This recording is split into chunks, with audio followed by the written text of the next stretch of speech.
Olá pessoal, boa tarde, tudo bem? Meu nome é Rodrigo, sou o professor Rodrigo Fernandes, vou estar aqui hoje com vocês no momento aqui de tarde, falando um pouquinho sobre neuroanatomofisiologia, né? Sou fisioterapeuta formado pela instituição, pela própria Estácio, né, lá no antigo campus João Shoa, e a professora de chat será a professora Ana Amélia Ribeiro, né? Então, hoje a gente vai estar tocando justamente no assunto de neuroanatomofisiologia, que é uma disciplina de primeiros períodos, principalmente para o curso de fisioterapia e para o curso de psicologia, né? Onde nós damos essa introdução da parte anatômica em relação à parte neurológica, né? Que é tão importante, principalmente nos dias de hoje, conforme nós estamos vivendo. Então, pessoal, vamos falar um pouquinho, vamos introduzir nesse momento agora um pouquinho, falar um pouquinho do que é a disciplina, né, que você já conhece, né? Então, a disciplina é uma disciplina introdutória para os cursos da área da saúde, normalmente é o curso de fisioterapia e psicologia, né, que se utiliza dos conhecimentos da neurociência para compreender melhor os fenômenos que cercam o funcionamento principalmente do nosso sistema nervoso, né? É o que a gente vai focar aqui, é sobre o sistema nervoso que a gente vai estar falando propriamente dito aqui. E qual o seu papel no comportamento do ser humano, no comportamento do dia a dia do nosso corpo, né?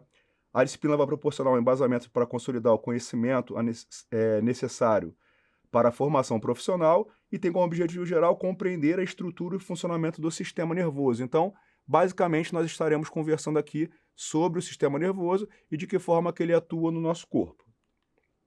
Então, calma aí que eu voltei. Desculpa. Então, pessoal, qual é a função do sistema nervoso? É de integrar as mensagens recebidas pelo corpo e coordenar as funções ou ações do corpo, né? O sistema nervoso é responsável pelo ajustamento do organismo ao ambiente e sua função é perceber e identificar as condições ambientais externas, bem como as condições reinantes dentro do próprio corpo e elaborar respostas que adaptem essas condições. Então, pessoal, o sistema nervoso ele tem por natureza, por função, controlar tudo o que acontece no nosso corpo, né? Então, nós vamos ver mais à frente, e vocês já viram isso também, que nós temos o sistema nervoso central, o sistema nervoso periférico, que é, na verdade, a divisão do próprio sistema nervoso, né? Então, o sistema nervoso central ele vai ter uma função e o periférico é outra. E que funções são essas? O da periferia, para levar a informação, o sistema nervoso periférico, que vai levar a informação da periferia, ou seja, da ponta do teu dedo, o que acontece na ponta do teu dedo, até o cérebro. E do cérebro até a ponta do teu dedo e vice-versa. Então, quando você está andando na rua, você pisa numa pedra, você dá aquela topada, as terminações nervosas presentes lá no dedo do teu pé vão mandar informação pelo sistema nervoso periférico, vão subir, vão entrar pela medula espinhal, vão passar pelo tronco cefálico, vão chegar na região encefálica e ali vai ser processado dizendo que você que teve alguma coisa diferente acontecendo com você naquele momento.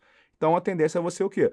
Retirar o pé, né, botar a mão nele, porque da mesma forma que a informação chega de dor, o teu sistema nervoso central, ele recebe essa informação e manda uma informação motora contrária para que você possa corrigir aquele possível dano que você tenha tido naquele momento, né? Então, o conceito do sistema nervoso é de controlar e coordenar as funções de todos os sistemas do organismo e ainda receber estímulos aplicados à superfície do corpo animal e é capaz de interpretá-los e de desencadear respostas adequadas a esses estímulos. Por exemplo, quando nós estamos num ambiente um pouco mais frio, nesse ambiente um pouco mais frio, as terminações nervosas, os receptores presentes ali na pele vão estar sentindo aquela informação do frio, vão mandar a informação para o córtex central, o córtex central vai te mandar uma resposta. Que resposta seria essa? Ó, vamos ter uma função eretora dos folículos pilosos, ou seja, o seu pelo vai ficar mais arrepiado, você começa a ter alguns tremores, isso é uma resposta motora do teu corpo tentando aquecê-lo. E quando você também está num ambiente muito quente, o que vai estar acontecendo? Está num ambiente muito quente, você começa a suar, você necessita de receber mais líquido, e aí o teu corpo vai o quê? Resfriando. Então essas são respostas que vão estar acontecendo justamente por conta desse funcionamento, dessa interlocução entre o sistema nervoso central e o sistema nervoso periférico, tá? Então, Como eu já falei aqui, ele tem a função de integrar as mensagens recebidas pelo corpo e coordenar as funções ou ações do corpo, né? Ele vai se dividir em sistema nervoso central, que vai ser a parte do encéfalo, tronco cefálico, cerebelo e medula, e o sistema nervoso periférico, que serão os nervos e gânglios nervosos, tá? Dentro do sistema nervoso central, dentro do sistema nervoso, nós temos diversos tipos de estruturas que vão estar atuando nele. A principal estrutura formadora do sistema nervoso serão quem? Serão os neurônios, né? Então, o que são os neurônios? O neurônio vai ser uma unidade estrutural e funcional do sistema nervoso que irá transmitir e integrar as mensagens recebidas do ambiente. Então, o teu sistema nervoso, tanto central quanto periférico, ele vai ser composto de neurônios.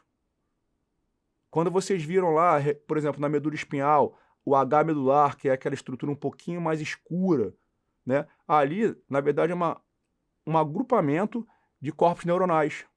E esses corpos neuronais que vão pegar a informação e vão mandar para a periferia do nervo, né? Fazendo com que essa transmissão ocorra de nervo para nervo.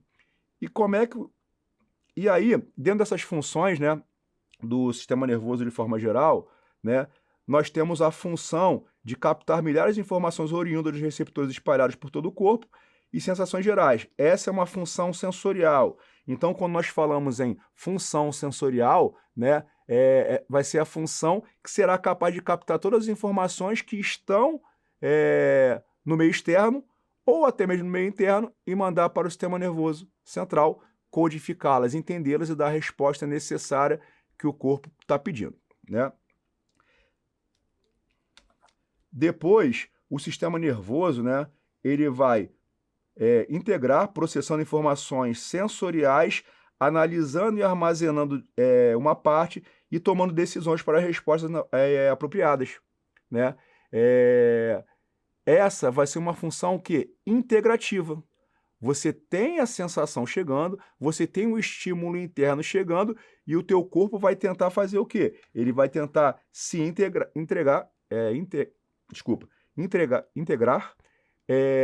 vai tentar dar uma resposta motora através dessa integração para que ele possa o quê? Se adaptar, né? Então, depois dessa função integrativa, né, nós teremos, consequentemente, ele vai elaborar respostas as quais podem ser dadas de forma de movimentos, sensações ou constatações, contrações musculares voluntárias ou reflexas. Essa vai ser a função motora, né?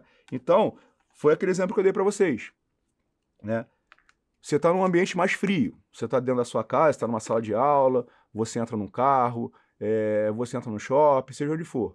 Está um ambiente muito frio e você não está preparado para aquele ambiente frio. Você procura um casaco. Você não tem um casaco.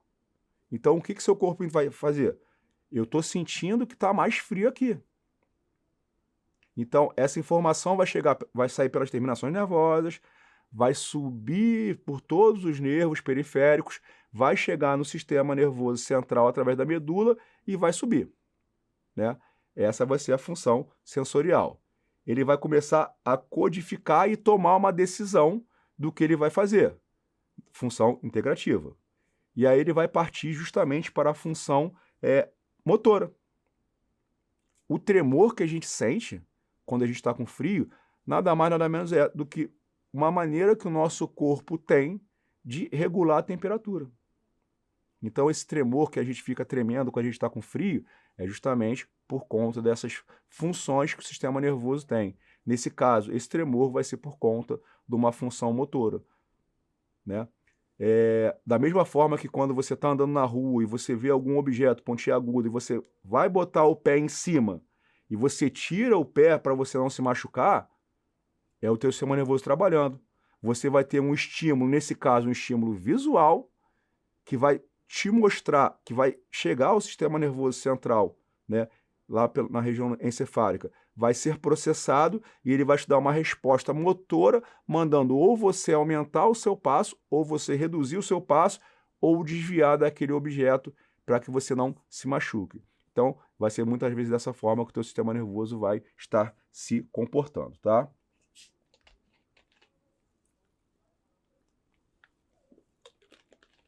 Então, e a adaptação do animal, né, do ser humano, do bicho que nós somos, com o meio ambiente, vai ser uma função adaptativa, né? Da mesma forma que nós temos o sistema nervoso central se dividindo, dentro do sistema nervoso, nós temos várias subdivisões. Uma delas é o sistema nervoso autônomo, que vai fazer parte desse controle de sudorese, controle pupilar, de glândulas de forma geral, de secreção de diversas substâncias do nosso corpo, urina, fezes, dentre outras, tá?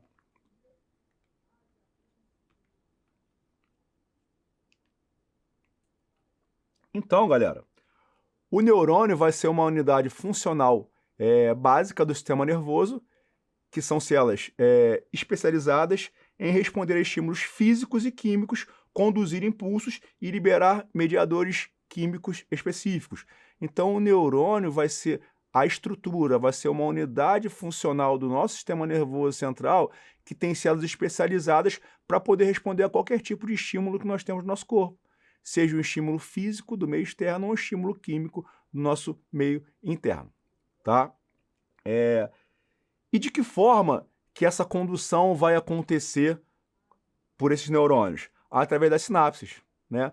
Sinapses, pessoal, são junções microscópicas, né, especializadas, onde um terminal axonal, ou seja, a pontinha do neurônio, vai estar ligado com o corpo neuronal de outro neurônio, e assim ele vai fazendo com que essa condução nervosa, com que essa condução neural vá passando de um neurônio para o outro e chegue tanto da região mais central, superior do córtex, quanto para a região mais inferior, que seria a região dos pés, e vice-versa, tá?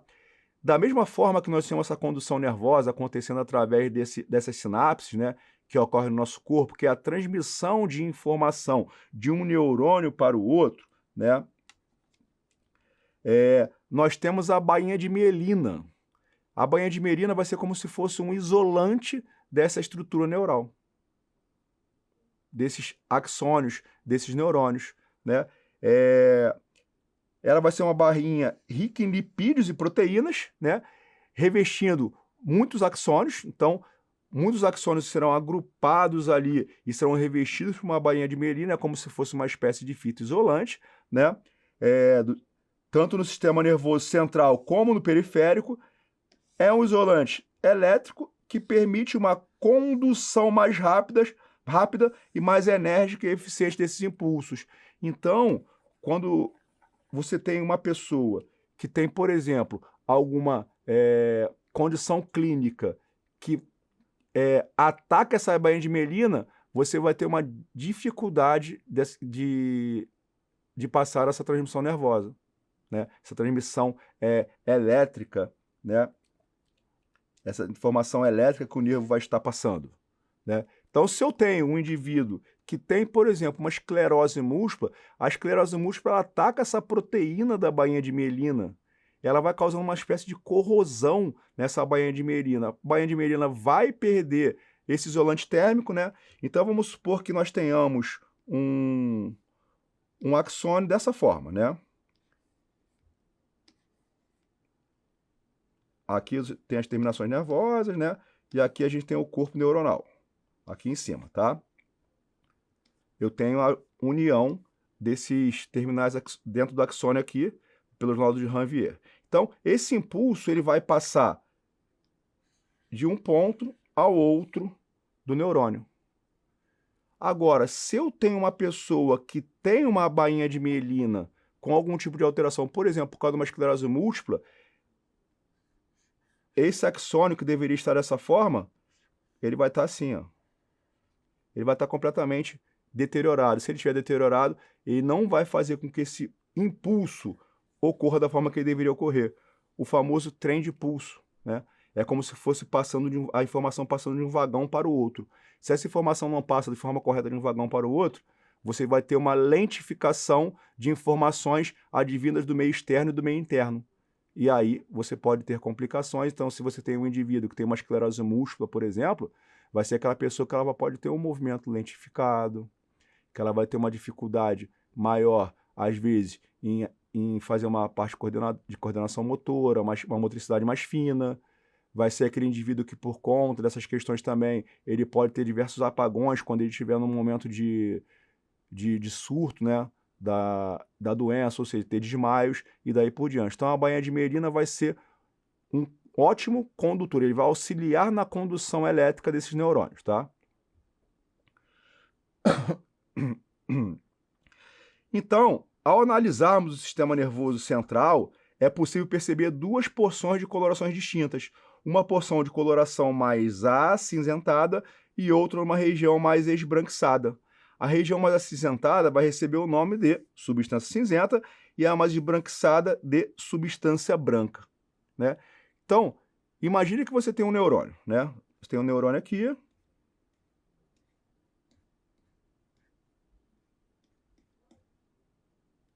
Tem o terminal axonal e os axônios. Quando eu falo que eu tenho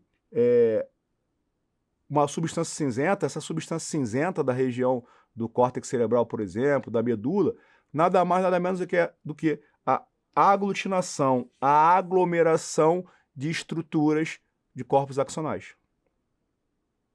E aí vai ter uma aglutinação aqui e os feixes neuronais vão estar saindo juntos aqui para chegar em outro neurônio aqui embaixo. Se ele chega em outro neurônio aqui embaixo, essa região aqui mais esbranquiçada, essa região que recebe somente esse feixe axonal, vai ficar mais esbranquiçada, até por conta da bainha de mielina. Se ela fica mais esbranquiçada por conta da bainha de mielina, para melhorar esse pulso de informação que passa ali, ela vai receber o nome de substância branca, tá? E os nervos, pessoal? Os nervos eles vão ser formados a partir desses neurônios, de bainha de mielina e tudo, né? Então, os nervos eles serão cordões esbranquiçados, formados por fibras nervosas unidas por um tecido conjuntivo, né? Que tem a função de levar ou trazer impulsos do sistema nervoso, levar a informação para o sistema nervoso central ou trazer do sistema nervoso central para a periferia, né? E aí nós teremos duas subdivisões em relação ao sistema nervoso central. Minto, os nervos, desculpa. Nós teremos dois tipos de nervos, os nervos cranianos e os nervos espinhais. Os nervos cranianos, nós teremos 12 pares de nervos. E os nervos espinhais, nós teremos 31 pares de nervos, e esses pares de nervos sairão justamente de onde? De entre uma vértebra e outra.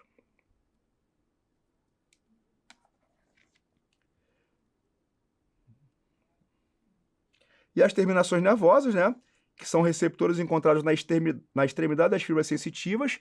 As fibras sensitivas são fibras aferentes e as motoras serão eferentes. Então, as terminações nervosas terão justamente o quê? Fibras sensitivas aferentes. O que significa dizer isso? A fibra sensitiva aferente vai ser aquela fibra que vai receber a informação do meio externo, por exemplo, e fazer com que ela suba ao sistema nervoso central. Então, a aferente, ela vai levar a informação para o sistema nervoso central. E eu não falei anteriormente que o sistema nervoso central ele dá uma resposta motora. Essa resposta motora ela também vai ser conduzida pelos nervos até chegar às terminações nervosas, de músculo, osso, pele, seja do que for. Essa função será uma função que eferente. Então, a aferente leva a informação sensorial e a eferente traz a informação, desce com a informação motora, ou seja, a resposta que o sistema nervoso tem para dar para o nosso corpo por alguma alteração que o corpo está sentindo ali naquele momento.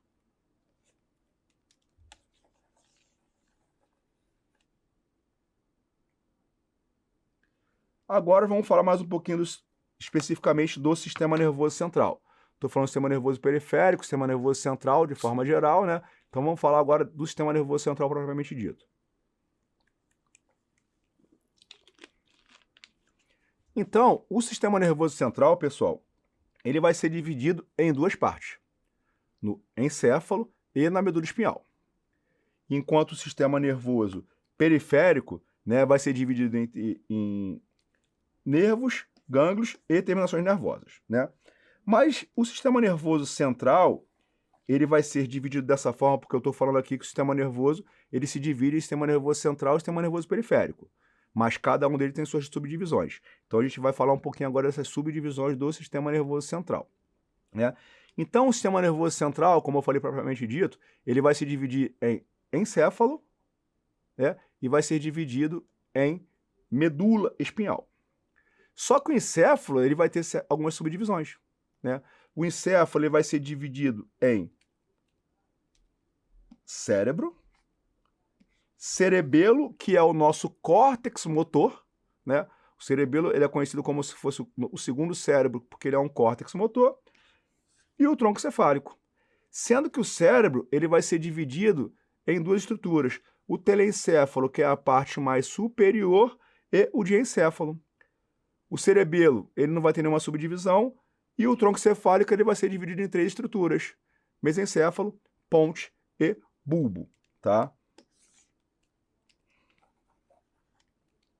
Então, o sistema nervoso recebe, analisa e integra as informações que ele vai estar recebendo, né? E é o local onde ocorre a tomada de decisão e envio de ordens se localiza dentro do esqueleto axial. O sistema nervoso central ele está localizado dentro do esqueleto axial. Pessoal, o sistema nervoso central ele é responsável por comandar o nosso corpo. Então ele tem que ser bem protegido. Por que ele está dentro do esqueleto axial? Porque a caixa craniana vai estar protegendo telencéfalo, diencéfalo, tronco encefálico. 90% do tronco encefálico vai ficar dentro da caixa craniana. Somente uma pontinha, um filetinho do bulbo vai passar pelo forame magno e descendo para dar origem à medula espinhal. E a medula espinhal, que também é sistema nervoso central, vai ficar dentro do quê? Da coluna vertebral. E a coluna vertebral vai fazer essa proteção dessas estruturas, porque senão qualquer agente externo que tocasse no sistema nervoso central poderia causar lesão, que acontece muitas das vezes em alguns esportes. Por exemplo, o pugilista, né? O boxer. Existe uma condição clínica conhecida como o parkinsonismo, né? Pugilístico. Por quê? Porque durante a luta, aquele atleta ele vai tomar umas pancadas na cabeça. Ele vai fazendo pequenos TCEs ao longo da carreira dele. E esses pequenos TCEs ao longo da carreira dele podem estar trazendo lesões que normalmente são irreversíveis ao sistema nervoso central, ao cérebro. Pode ser normalmente na região do telencéfalo. Justamente por conta de trauma, de choque desse sistema nervoso central com a caixa craniana. Agora imagine vocês se nós não tivéssemos um osso forte, um osso duro, para poder proteger essa estrutura, né? Aí seria muito mais complexo, seria muito mais lesivo e traria muito mais dano ao corpo do ser humano, tá?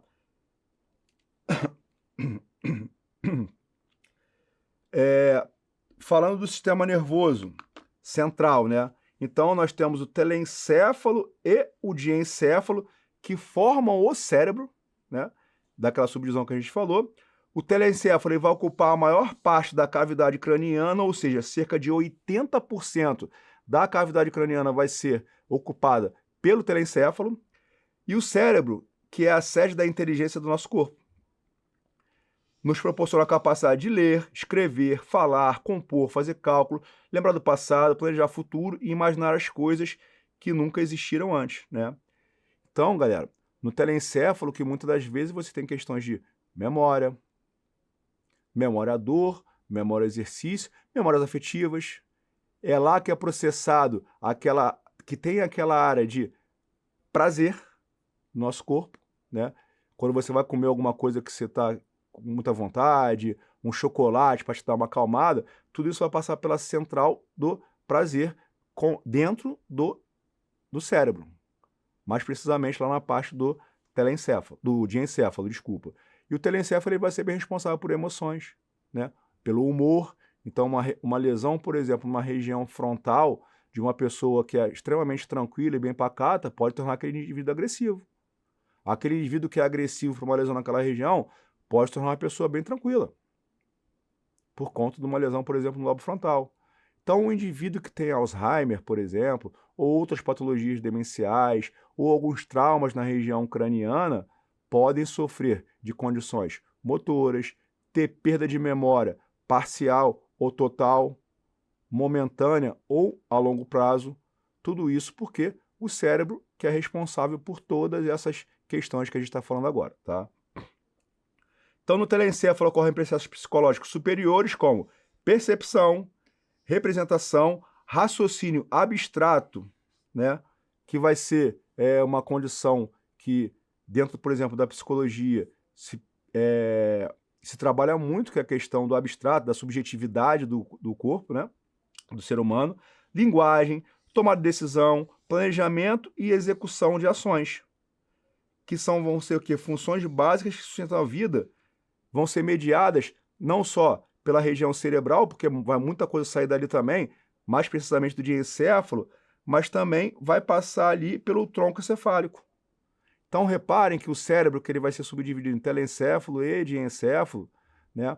E o diencéfalo, junto com o tronco cefálico, com a medula, eles estarão processando informações, levando essa informação para cima e descendo com essa informação também do sistema nervoso central para baixo. Então, muitas das vezes, quando a gente pensa no músculo cardíaco, quando o indivíduo tem alguma arritmia, alguma questão desse tipo, tem que ser avaliado o nervo vago desse paciente, porque é o nervo vago que vai trazer a informação lá do diencéfalo, passando pelo tronco cefálico, pela medula, até chegar no músculo cardíaco.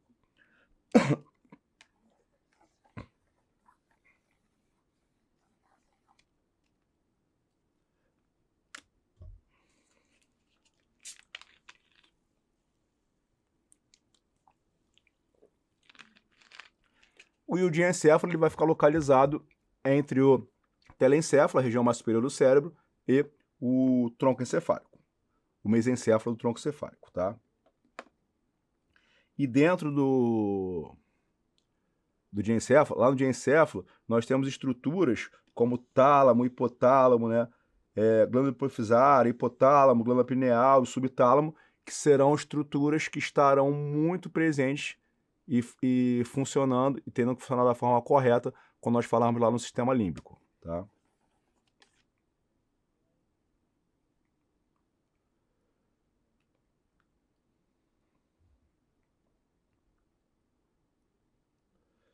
O cerebelo, como eu falei para vocês, é o nosso córtex motor, né?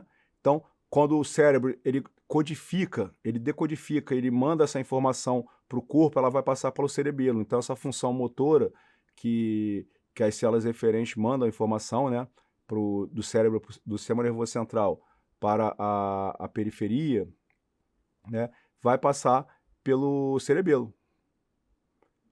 E o cerebelo que vai dar essa condição motora. Alguns autores defendem hoje que o cerebelo é uma estrutura do encéfalo que também consegue captar memória.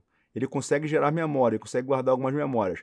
Mas é sempre importante lembrar que o cerebelo ele é considerado quase que exclusivamente como se fosse o nosso córtex motor. Que toda questão motora que passa pelo nosso corpo vai passar lá pelo cerebelo, tá?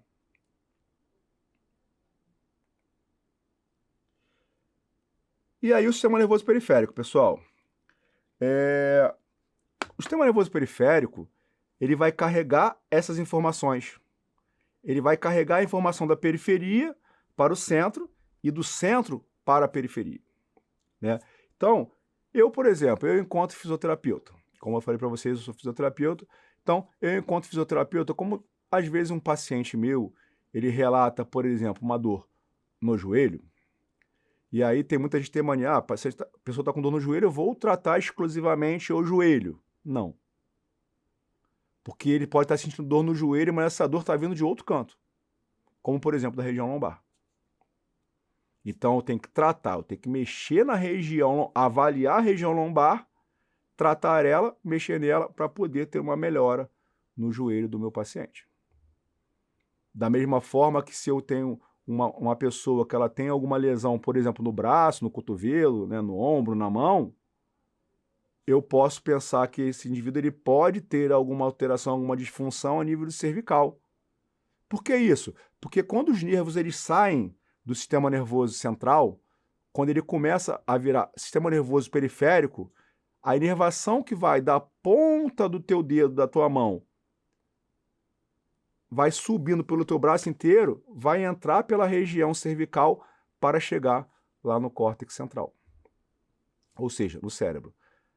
Do teu pé até a região lombar, toda a inervação sai da região lombar. Então, quando você escuta alguém falar, tô com dor de ciático, tô com uma alteração ciática, tô com problema ciático, é justamente o quê? O ciático vai ser o nervo formado a partir da medula espinhal, a partir de L4, da quarta vértebra lombar, até S2, até a segunda vértebra sacral, né? E aí, esse ciático, se tiver algum comprometimento, por exemplo, de hérnia lá em cima, essa rotação vertebral pode estar gerando uma diminuição do canal vertebral, uma oclusão do canal vertebral e da saída desses nervos ali, trazendo uma dor irradiada, por exemplo, para todo o membro inferior. E aí eu estou falando só de dermato, não estou falando de pele, né? Músculo, o músculo pode perder força por compressão nervosa? Pode. Vísceras podem deixar de funcionar direito, ou seja, os órgãos, pulmão, coração, rim, fígado, sistema digestório, urinário, podem estar sofrendo influência de uma compressão a nível nervoso? Pode. Isso tudo vai passar pelo sistema nervoso periférico. Como a gente falou anteriormente, o sistema nervoso periférico é o que vai levar a informação da extremidade até a região mais central para ser processada. Ela vai ser processada e vai receber uma resposta motora, onde ela vai fazer dar aquela resposta motora, mandando o corpo reagir de alguma forma bem específica, tá?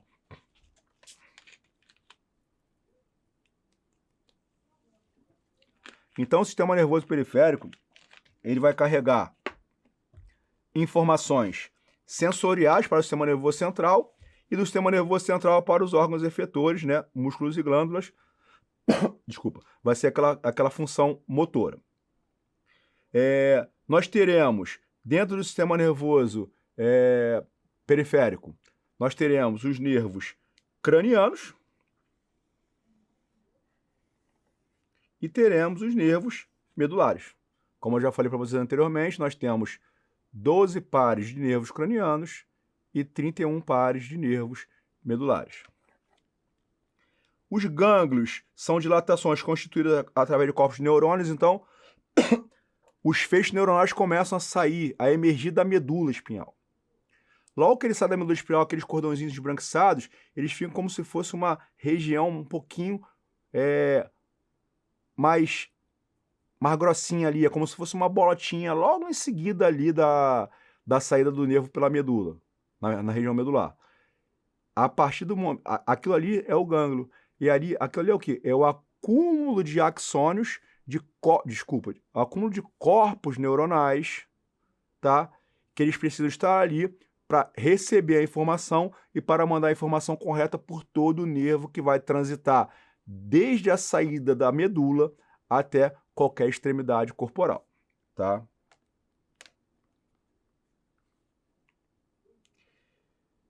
Então, o sistema nervoso periférico, ele vai ser dividido em nervos, gânglios e terminações nervosas.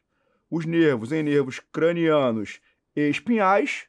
Os nervos cranianos são 12, os espinhais são 31, os gânglios sensitivos e gânglios motores e os viscerais do sistema nervoso autônomo. Por que os viscerais do sistema nervoso autônomo, eles são gânglios motores?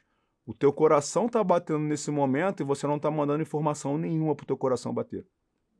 Se você for pegar um copo para beber uma água, você tem que mandar uma informação motora, né? Que vai vir lá do córtex cerebral, vai sair pela medula, passar pelo gânglio, chegando à terminação nervosa do músculo, mandando o teu músculo contrair. Mas você não precisa mandar o teu coração contrair. Ele vai bombear o sangue? Vai. De uma forma autonômica. De uma forma o quê? Automática. E aí isso aí vai fazer parte do sistema nervoso autônomo. O sistema nervoso autônomo é tão importante porque ele ajuda a regular essa automação corporal.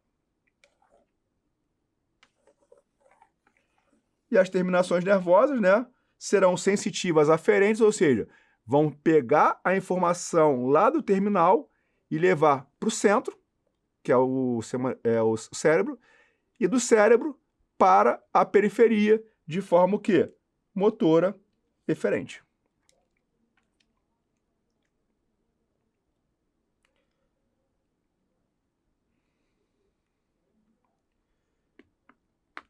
E aí, aqui mostra um pouquinho do que eu estava falando para vocês anteriormente, tá? Em relação à informação sair da periferia ou não. Então, por exemplo, deixa eu voltar aqui. Vocês estão vendo esse boneco aqui, certo?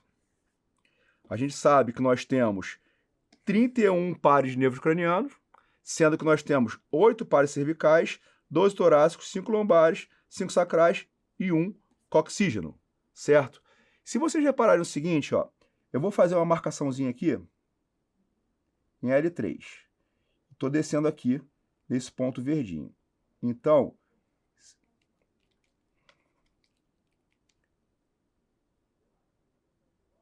nesse ponto verdinho aqui. Então, pessoal, significa dizer que toda a inervação que sai de L3 vai descer nesse trajeto específico. Pode chegar aqui também, ó, L2. Da mesma forma que no membro superior, se a pessoa está com uma dor que ela desce pelo braço nessa região lateral, eu posso estar pegando aqui a nível de C7, T1. Então a inervação que sai da região da coluna ela é responsável por inervar pele, osso, músculo, vísceras e artérias. Então quando a gente fala isso aqui que eu estou mostrando para vocês agora é o que a gente chama de mapa de dermátomos. Mas também nós temos o mapa de miótomo. Da mesma forma que o nervo do sistema nervoso periférico tem as terminações nervosas que ele vai sentir a sensação do que está acontecendo no meio ambiente, tanto externo quanto interno, nós temos também os miótomos, né? Os miótomos são estruturas responsáveis por inervar um músculo específico. Então a informação que sabe você controlar o teu bíceps braquial vai sair da região cervical, que vai mandar você contrair glúteo, piriforme, quadríceps, seja qual musculatura de membro inferior que for, vai sair da região lombar. Só que esse mesmo nervo que vai pegar a pele, que vai pegar o músculo, ele também pega osso. Por isso, quando a pessoa sofre uma fratura, ela sente dor. E esse mesmo nervo que pega músculo, miótomo, né? Dermátomo, pele. Esclerótomo, osso. Ele também pega artérias e veias através dos angiótomos e os viscerótomos, que são os órgãos. Então, uma alteração nervosa neural, tanto no sistema nervoso central ou no sistema nervoso periférico, uma compressão, pode trazer disfunção na pele, no osso, no músculo, nas artérias, complicando o retorno venoso, por exemplo, mexendo na circulação sanguínea, podendo aumentar ou diminuir a pressão, por exemplo, do teu paciente, né? E também na parte visceral. Eu já atendi, por exemplo, pacientes, mulheres que sentiam dor no joelho e avaliando o joelho dela não via nenhuma alteração. Começamos a investigar mais a fundo, ela tinha questões ovarianas, porque a inervação ovariana é a mesma inervação que vai lá para o joelho. Então ela tinha alteração o quê? No sistema nervoso periférico e não no joelho dela. Da mesma forma que ombro, pode ser dor causada do ombro, pode ser por questões hepáticas e estomacais. Por quê? Porque é a mesma inervação que vai subir e vai descer. Tá? Os nervos cranianos são 12 pares, né? Então nós temos quais nervos cranianos? O olfatório, que é o primeiro nervo, que é um nervo exclusivamente sensitivo, ele tem uma função olfativa, né? E ele fica na parte inferior do lobo frontal. O segundo par de nervo craniano é o nervo óptico, que vai ser um nervo exclusivamente também sensitivo, né? Ele não tem função motor, então ele é sensorial. Ele tem a função da visão. Ele está presente lá no diencéfalo. Lembrando que dos 12 pares de nervos cranianos que nós temos, somente 2 emergem fora do tronco encefálico. 2 são no mesencéfalo tronco cefálico, 4 na ponte e 4 no bulbo. O óculo motor é o nosso terceiro par de nervo craniano, ele já é misto, né? Ele é sensorial e tem fibras vegetativas. Ele é misto, ele é motor e sensitivo. Move o olho para cima, para baixo, medialmente e constringe a pupila. Ele está ali na parte do mesencéfalo. Já o quarto é o troclear. É um nervo exclusivamente motor, né? Ele vai mover o olho medialmente para o lado e para baixo. Ele também está presente no mesencéfalo. O trigêmeo. O trigêmeo recebe esse nome porque ele tem 3 ramos, né? Que vai ser o ramo oftálmico, o maxilar e o mandibular. Ele é um nervo misto. Ele tem fibras motoras e fibras sensitivas, sensoriais. É responsável pela sensibilidade facial, mastigação, né? Ele fica presente lá na ponte, no tronco cefálico, e o abducente, né? O abducente, que é o nosso sexto par de nervo craniano, ele vai ter exclusivamente uma função motora, ele não tem uma função sensitiva. É o nervo, por exemplo, de quem tem algum estrabismo. Uma pessoa está olhando com o olho para frente e o outro está para o lado. É porque, na verdade, ele pode estar com alguma disfunção, alguma alteração no nervo abducente, gerando esse estrabismo. Porque ele é responsável pela abdução do olho, ele é responsável por botar o olho mais para a lateral. O nervo facial, ele também vai ser misto e ter fibras vegetativas, responsável por expressão facial, fechar os olhos, salivação e paladar. É um nervo que, quando você tem uma paralisia facial, é um dos principais nervos que vai ser afetado, por causa da questão da mímica facial. Ele fica entre a ponte e o bulbo. O vestíbulo coclear, ele é sensitivo. O glossofaríngeo, misto e tem fibras vegetativas, responsável por deglutir, salivação e paladar. O vago, ele vai ser misto também, regulação visceral, como, por exemplo, músculo cardíaco, coração que eu falei para vocês, deglutição da fala e paladar. O nono é o acessório, ele é motor e tem fibras vegetativas. Desculpa. O 11º. E o 12º é o hipoglosso, que ele vai ser exclusivamente motor e responsável por movimentos do quê? Da língua, na mastigação, né? Na fala e daí por diante. Então, a alteração, por exemplo, no nervo hipoglosso pode influenciar na fala do indivíduo.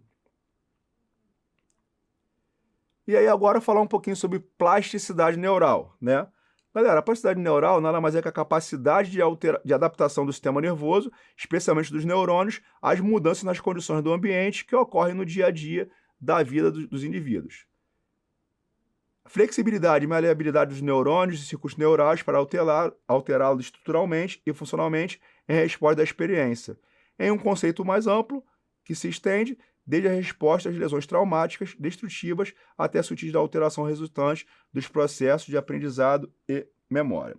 Então, como a neuroplasticidade é uma característica marcante e constante da função neural, ela vai variar de acordo com a idade. Então, a neuroplasticidade é a capacidade que o nosso corpo tem, que o nosso neurônio tem, que os nossos neurônios têm, em se adaptar, em estender. Muitas pessoas, quando tem alguma lesão... Por que um indivíduo, quando tem uma lesão do sistema nervoso central, ele sofre com essa lesão? Quanto mais jovem for, pior. Porque, na verdade, quanto mais idosa a pessoa for, mais uma trama neural maior ela vai ter. Quanto mais nova a pessoa for, menor será a trama neural que ela vai ter. Então, algumas etapas que a célula nervosa passa durante o desenvolvimento, que é a indução, proliferação, migração, agregação, diferenciação, crescimento do axônio e morte neuronal programada e refinamento das sinapses. Então, a neuroplasticidade vai passar por todas essas etapas, né? Justamente por quê? Porque ela vai ter que ser diferenciada na sua formação, enquanto nós estamos formando o sistema nervoso central, o sistema nervoso de forma geral, lá na gestação, né? Ela se divide, consequentemente, posteriormente, né? ela vai migrando de uns pontos a outros, ela vai se especializando e ela pode morrer e ser substituída em algumas condições. Se for do meio externo, ela vai morrer e morte, neurônio morreu, ele não pode ser substituído. Então, se a pessoa sofreu um trauma na cabeça, um acidente, teve perda de massa encefálica, teve lesão medular, sistema nervoso periférico também, se for muito grave, morreu o neurônio, o movimento cessou, o pensar parou, a memória parou também, e a pessoa pode vir a óbito por conta disso.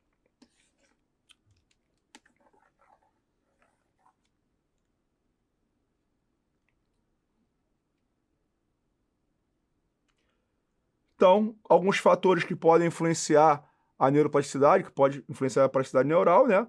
Natureza da lesão, como eu acabei de falar para vocês, localização, extensão, gravidade, forma de instalação e a etiologia da patologia. Isso pode acontecer com bastante frequência. A idade do indivíduo, experiências de repertório, biografia do indivíduo, exposição ao ambiente, enriquecido ou não. Então, os estímulos que a gente vai recebendo ao longo da nossa vida também vão influenciar na neuroplasticidade, no jeito de se adaptar ou não dessa questão neural, ou seja, questão dos nervos se adaptarem. Isso aqui é uma coisa muito importante, né? Um diagnóstico correto, uma intervenção correta, né? O nível cognitivo, aspectos emocionais e comportamentais do paciente, isso é muito importante, pessoal. Eu só consigo tratar bem o meu paciente se eu fechar um bom diagnóstico clínico dele. No meu caso, enquanto fisioterapeuta, um diagnóstico fisioterapêutico. Vocês, da psicologia, vocês vão atuar em cima da subjetividade do ser humano, vocês vão trabalhar em cima de questões cognitivas, emocionais. Então, um bom diagnóstico fechado, cada um na sua área, é a forma mais fácil de você lidar e tratar o seu paciente. Então, algumas dicas para induzir e aumentar a neuroplasticidade. Prática de atividade física, aí não vai ser só para a neuroplasticidade, para o teu corpo como um todo. Maus hábitos também, o abuso de bebida alcoólica, drogas, cigarro, né? Dormir bem é muito importante porque faz o nosso corpo desligar. E o sistema límbico, né? O sistema das emoções, que é o sistema responsável pelas emoções, que vai ser um conjunto de estruturas corticais e subcorticais interligadas morfologicamente e funcionalmente, relacionadas com as emoções e memórias. Basicamente, as estruturas que nós falamos lá no diencéfalo, tá?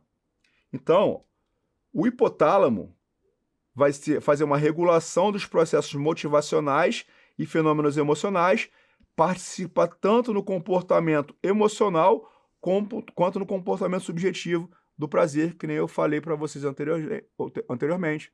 Seja no prazer que você tem em ver alguma coisa, em ver alguém, em comer aquilo, beber aquilo outro, e daí por diante.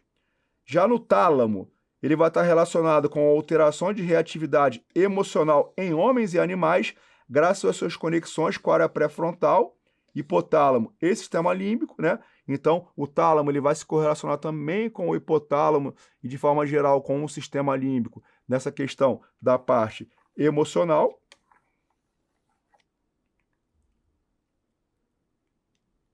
Queria destacar aqui o corpo amidalóide, né, ou amígdala, que vai ter a função principal de regulação do medo.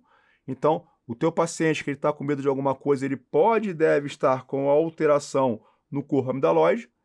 Ele pode ter alteração no seu comportamento sexual, acontece bastante. Pessoas que ficam hipersexualizadas por conta de lesões cerebrais, ou então por conta de lesões cerebrais, ou então por conta de encharcamento de substâncias no córtex, como, por exemplo, acontece com num paciente com fibromialgia, com o uso abusivo de algumas substâncias, né? Então, isso pode alterar o seu comportamento sexual. Expressão facial relacionada à emoção, né? O hipotálamo regula o processo emocional, como a gente já falou. O núcleo accumbens, né? Faz parte do centro do prazer também, e é a mais importante componente do sistema mesolímbico, que é o sistema da recompensa, né? É uma parte da via de recompensa gerando prazer, impulsividade e comportamento maternal. Então, ela te gera, você vai ter lá o hipotálamo, né? Você vai ter a amígdala, todas essas estruturas que vão estar influenciando diretamente no prazer, e o núcleo accumbens, ele vai ser a via de recompensa, ou seja, ele vai recompensar o corpo através dele ali. A área septal, que faz parte do sistema mesolímbico, regula atividades viscerais, como pressão arterial, ritmo, né? Então, a lesão nessa região pode causar uma hiperatividade emocional, ferocidade e raiva, reação anormal aos estímulos sexuais e também alterações como frequência cardíaca, frequência respiratória e daí por diante, tá? Aqui eu trouxe para vocês um material, né, que tem na biblioteca virtual, que está dentro do CIA de vocês, que é justamente a bibliografia da disciplina, tá?